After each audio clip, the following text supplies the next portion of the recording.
Audio ফিল্মটির আরও একটি নতুন এপিসোডে আপনাদের সকলকে জানাই অনেক অনেক স্বাগত। আপনারা এইভাবে আমাদের পাশে থাকুন অডিও ফিল্মটিকে আরও অনেক দূরে গ্রোথ করার জন্য। আপনারা গল্প শুরুর পূর্বে সাবস্ক্রাইব করে ফেলুন এবং অবশ্যই লাইক করে ফেলুন এবং কমেন্টটা করবেন একদম ঘটনার শেষে কেমন লাগলো আজকের ঘটনা সেটা জানাবেন। মনে রাখবেন অডিও ফিল্মটিতে শুক্রবার এবং শনিবার ঠিক রাত্রি 8টায় ঘটনা আসতে থাকে। শুরু করছি আজকের হরর এপিসোড, যার নাম কার্শিয়ান এপিসোড। রনি ঈশা সেই স্কুল জীবন থেকেই একে অপরকে ভালোবাসে। আজ তাদের ভালোবাসার পূর্ণতা পাওয়ার দিন। আজ তাদের বিয়ে। 4 হাত এক হবে আজ তাদের। রাত 10:45 তাদের বিবাহের শুভ লগ্ন। দুজনেই খুব খুশি। বিকেলের দিকে রনি ঈশাকে ফোন করলো শেষবারের মতো প্রেমিক হিসেবে। কাল থেকে তারা আর প্রেমিক প্রেমিকা নয়, তারা এক বিবাহ বন্ধনে আচ্ছাদিত স্বামী স্ত্রী। কিছুক্ষণ কথা বলার পর তারা ফোনটা রেখে দিল। কয়েক ঘন্টা পরে যথারীতি রনিও বিয়ে করতে এলো এবং এদিকে ঈশাও তৈরি কোণে রূপে এবং খুবই সুষ্ঠুভাবে চাকচমকভাবে তাদের শুভ বিবাহ সম্পন্ন হল। দেখতে দেখতে তাদের বৌভাতের পর্ব অনেক ঘটা করে উদযাপিত হল এবং একে একে আত্মীয়রাও বাড়ি চলে গেলেন। রনি ঠিক করে তারা কার্শিয়ান করতে যাবে, কারণ তার বরাবরই ইচ্ছে ছিল একটু রোমাঞ্চ। তাই সে ঠিক করলো যে তাদের হানিমুনটাও যেন একটু রোমাঞ্চকর হয়। যথারীতি তারা ঘুরতে গেল কার্শিয়ানে। সেখানে তারা একটি হোটেলে গিয়ে ওঠে। তারা ঠিক করে তারা আশেপাশটা ঘুরে দেখবে। সেই মতো তারা পরদিন সকালে খুব সকাল সকাল তৈরি হয় এবং হোটেলের গাড়ি নেওয়ার কথা রিসেপশনে গিয়ে যায়। হোটেলের গাড়ি আসতে আসতে যেটুকু টাইম লাগে সেই সময়টুকুর মধ্যেই নামে মুষলধারে বৃষ্টি, সঙ্গে প্রচণ্ড ঝোড়ো হাওয়া ও বজ্রপাত। তাই হোটেল থেকে আর তাদেরকে সকালে যেতে দেওয়া হয়, কারণ একই পাহাড়ি রাস্তা, তার উপর এমন মুষলধারে বৃষ্টি, তাই আর তাদেরকে যেতে দেওয়া হয়নি। তারা ঠিক করে তারা বিকেলে বেরোবে।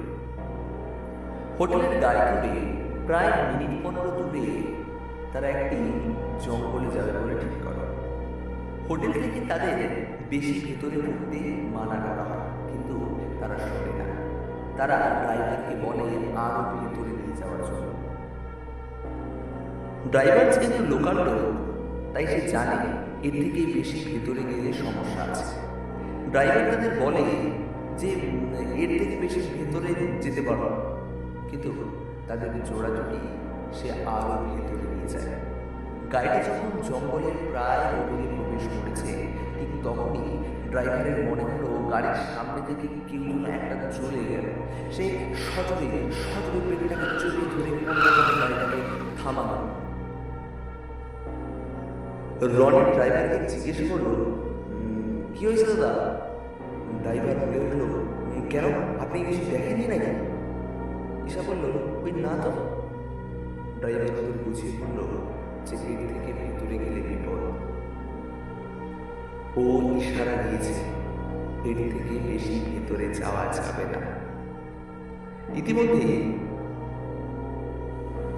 রনি ও ঈশা কিছুই বুঝতে পারে না, আর তার মধ্যে ঈশা অনুভব করল তার ঘাড়ের কাছে কি যেন একটা ঠান্ডা নিঃশ্বাস পেয়েছে। কিছু বুঝতে পারার আগেই ঈশার শরীরটা যেন কেমন একটা ভার হয়ে আসে। ঈশা রনিকে বলে, রনি, গাড়িটা হোটেলে যেতে বলো, আমার খুব একটা ভালো লাগছে।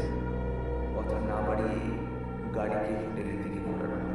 যথারীতি তারা হোটেলে পৌঁছে। হোটেলে এসে তারা রাত্রের খাবার খেয়ে ঘুমিয়ে পড়ে। রাত যখন 2, রনি দেখে ঈশা ওর পাশে। রনি তখন বারান্দার কাছের দিকে তাকালো। সে দেখল বারান্দার চেয়ারে কেউ যেন একটা বসে আছে। রনি আস্তে আস্তে বারান্দার দিকে যায়। হঠাৎ তখনই ঈশা বলল, রনি আস্তে আস্তে বারান্দার দিকে যায়। হঠাৎ তখনই বিশেষ করে পেছন থেকে ঈশা ডাকে, রনি। অবাক হয়ে সে বলল, ঈশা, তুমি এখানে? তবে বারান্দায় কি? ঈশা বলল, কোথায় কে? কেউ তো নেই। রনি বারান্দার দিকে তাকিয়ে দেখে, সত্যি তো বারান্দায় কেউ নেই। রনি আর কিছু না বলে চুপচাপ শুয়ে পড়ে। এরপর থেকে রনির কেমন একটা সন্দেহ হয় ঈশার আচরণ দেখে। ঈশা ঠাকুর মন্দির দেখে ভয় পাচ্ছে, সেভাবে আর রনির সাথে কথাও বলে না। প্রায় এক সপ্তাহ পর কার্শিয়াং থেকে রনি আর ঈশা বাড়ি ফেরে। তারা এসে বাড়ির মন্দিরে প্রণাম করতে চায়। রনি লক্ষ্য করল ঈশা মন্দিরের বাইরে দাঁড়িয়ে আছে, ভেতরে আর আসছে না। রনির একটু খটকা লাগে, কিন্তু সে কাউকে কিছু বুঝতে দেয় না। এরপর থেকে ঈশার আচরণ পাল্টে থাকে। আজ 4-5 দিন হলো ঈশা বাড়ি থেকে বেরোয় না। পুরো রুমটা অন্ধকার করে সে বসে থাকে সব সময়। ঈশার এরূপ আচরণে বাড়ির সবাই অবাক। ঈশার শাশুড়িও একদিন এক মন্দিরে পুজো দিতে যায়। সে মন্দির থেকে এসে ঈশার কাছে ঠাকুরের ফুল আর প্রসাদ দিতে চায়। তখন ঈশা চিৎকার করে ওঠে আর বলতে শুরু করে, চলে যা, চলে যা বলছি, আমাকে একা থাকতে দে, চলে যা। শাশুড়ি ভয়ে পালিয়ে যায়। সে গিয়ে বাড়ির সবাইকে সবটা বলে আর এক তান্ত্রিককে ডাকে। তান্ত্রিক যখন আসে তখন ঈশা পাগল করছে আর বারবার বলছে, আমি যাব না, আমি ওকে নিয়ে যাব আমার সাথে। তান্ত্রিক রেগে একটি বোতলের মন্ত্রপুত জল ওর গায়ে ছিটিয়ে মারে। ঈশা সদরে চিৎকার করে উঠল, কি দিলে এটা? কি দিলে? আমার শরীরটা চলে যাচ্ছে, কেন দিলি বল। এই বলে ঈশা এগিয়ে আসে তান্ত্রিককে মারার জন্য। তান্ত্রিক আবার জলটা ঈশার গায়ে দেয়। ঈশা আরো চিৎকার করতে থাকে। তান্ত্রিক বলে, তুই এবার যাবি?